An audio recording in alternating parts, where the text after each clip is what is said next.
I bring up the topic of asymmetrical car setup, I get a lot of people who think I'm absolutely crazy. And it's usually those who have never completely understood the physics behind a race car. Now, a lot of mobile games tend to provide you with a symmetrical car setup, meaning that all of your settings affect both sides of the car equally. Well, I'm here to tell you that car setup is not always symmetrical. Most people look at this as a proper race setup, as the rear tires have about half the camber of the front tires. But what would you think if I told you this is a proper oval setup? Notice the negative camber on the outside tires, while the inside tires have positive camber. Generally, tire forces are hardest on the tires in this order: red, yellow, blue, and finally green. Most of the forces are on the outside tires, but that doesn't mean you have to sacrifice any grip on the inside tires. They are on the ground as well, and so they will aid in grip even if it's not as much as the outside tires. So if you use a symmetrical setup on an oval, you will actually be losing grip in the turns. Just think about it. The car is turning left. It has no reason to have lots of grip turning right. It's maximizing tire grip for the track it is on, an oval. Then there is this thing called stagger.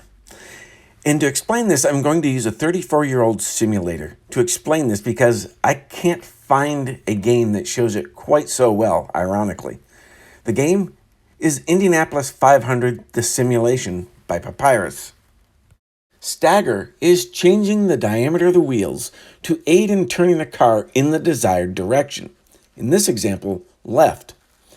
By changing the tire diameter between the inside and outside tires, notably the outside tires are larger in diameter, you cause the car to want to rotate to the left. Why?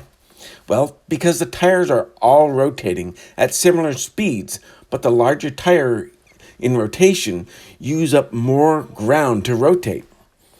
Just take a pencil with one of those additional erasers added to it and roll it on a table.